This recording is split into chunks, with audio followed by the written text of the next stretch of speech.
Grace and peace to you this first Sunday of Christmas and as we head into a new year.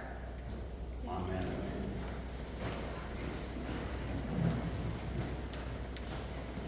A boy unwraps a gift, a new robe made with love and care by his mother. He feels the texture of the woven fabric, knowing that she spent many hours spinning the thread and weaving the fabric with him in mind.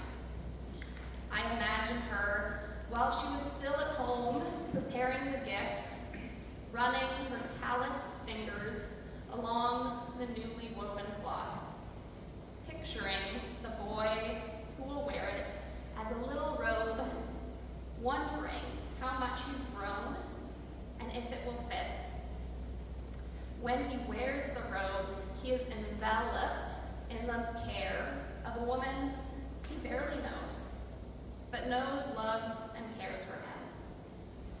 Her name is Hannah, and she makes him a little robe each year, her way of showing care and affection for a child she longed for, who is being raised by Eli, the high priest, as part of a promise she made. Hannah's story is an interesting one, and we only read the final portion of it in our reading from 1 Samuel.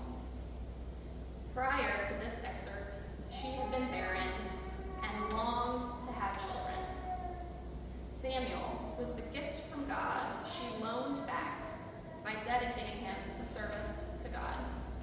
Alone, she promised, without God's asking. She makes no complaint about this. As far as I can tell, she feels this is a fair exchange. Her firstborn raised in religious service, and more children after him for her to raise and to support her in her old age.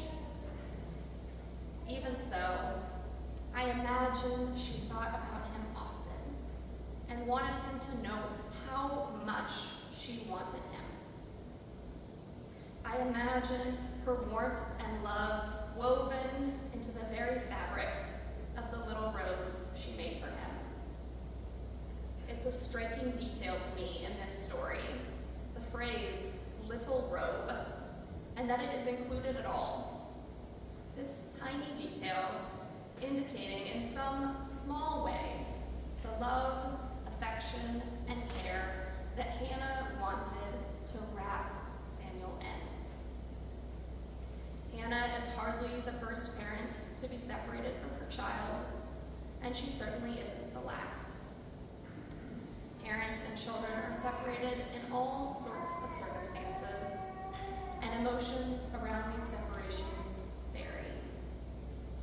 For Hannah, I suspect it was bittersweet, seeing her first child once a year to see how much he'd grown and to give him a gift, but not to have him in her daily life, and to be filled with pride at the person he was growing into and would become, the last and most important of the judges, the prophet that would go on to anoint the first kings of Israel, Saul and David. Most of all, she seems to have understood that he was a gift, not just to her, but to the world. Similarly, Jesus is a gift not just to Mary and Joseph, but to the world, though they don't always seem to know quite what to make of him.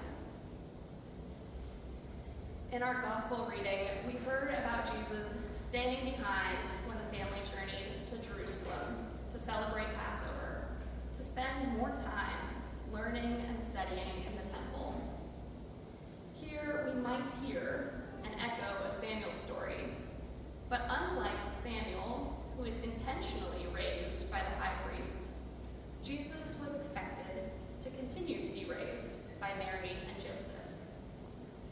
Here we also see a yearly journey to Jerusalem, a cyclical pattern of yearly observances, much like Hannah and Elkanah's yearly trip for religious observance. We, likewise, celebrate yearly traditions.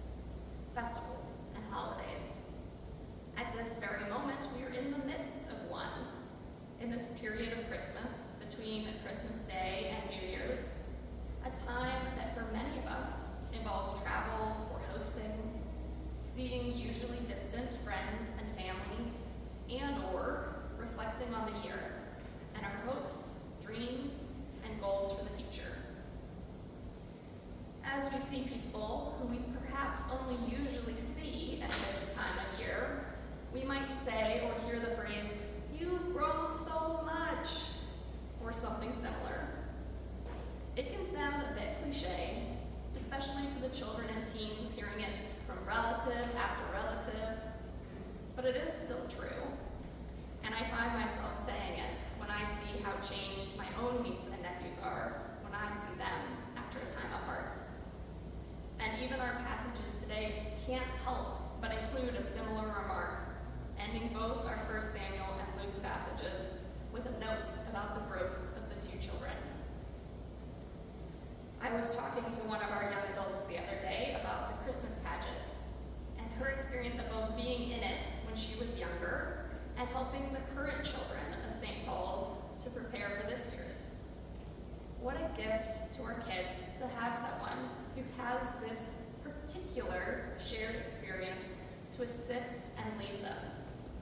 And we've been gifted also to have the musical gifts of our young adults, both on a regular basis and from those who are in town for the holidays.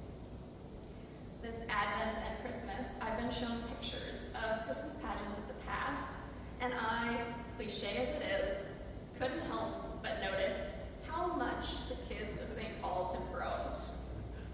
And we learn from those kids, as those of you who saw the pageant last week got to experience.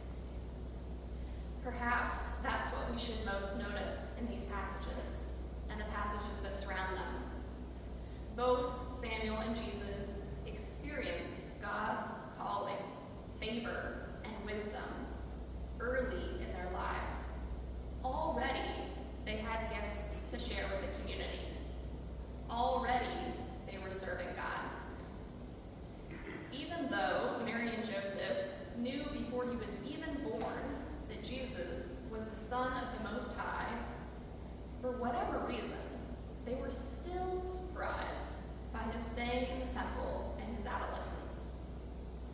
In the daily task of raising a child, perhaps they lost sight of who he was. Or perhaps they imagined that they had a while longer before he would begin his service to the world. Parents can be surprised by their children, thinking they know what to expect. For many trans and gender non-conforming children, surprising their parents with the truth of who they are can be challenging. But when their parents can gracefully accept and support them, they are happier and have better outcomes than when they can't. And we can all be part of supporting the children around us as they discover and assert who they are. This support can be critical, and we all have a role to play in giving our children, our own and those in our lives through other channels, the love and support they need to continue growing healthily. As we see more and more anti-trans legislation that seeks to criminalize or prevent gender-affirming healthcare for minors, I see an unwarranted anxiety about children. Maybe the legislators pushing these policies are genuinely concerned for the well-being of children in their districts. But like Mary and Joseph anxiously looking for Jesus while he is right where he needs to be, this anxiety is unwarranted. There are things kids need in order to be healthy and well.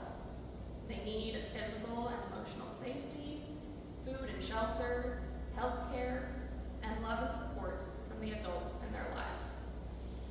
Perhaps this love and support looks like a little robe, like Hannah made for Samuel. Perhaps it looks like the teachers in the temple taking the child of Jesus seriously and his questions seriously. Perhaps it looks like believing them when they tell us who they are and are growing to be. And no matter what age you are still growing and changing and deserve love and support. As we prepare to enter into a new year, I invite you to look for ways to support the